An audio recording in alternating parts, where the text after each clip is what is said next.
So yan guys, good morning. Dito naman tayo sa ating munting kusina. So ito guys yung ating mga gagamitin ingredients na. Ayan. Ang ating patatas, no? Potatoes.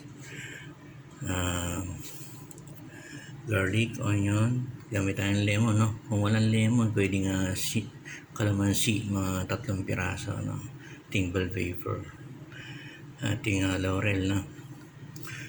Tomatoes, kamatis, guys. No? Ating chicken at liver chicken, no? So gamit tayo ng suka, tamang pantimpla lang guys. Soy sauce, toyo, tomato paste. So gamit tayo ng liquid seasoning to guys, no? Nilagyan natin sa lalagyan. So gamit din tayo yan konti. So ayun, oil, ang ating black pepper. So ayun, nakapatong siya sa laurel, ating black pepper, no? So guys, ayun yung ating mga simpleng ingredients, no?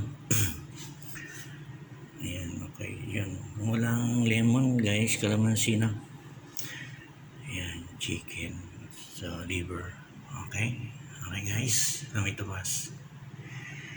Okay, umpisa na natin guys.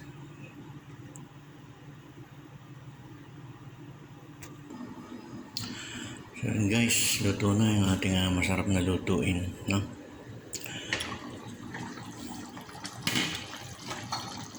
So yun guys, luto na ang ating masarap na lutuin, chicken asado, no? So yun guys, simple lang yung ingredients niya, kaya yakan-yakan niya. So yun guys, thank you for watching. I love you to all my friends. Okay.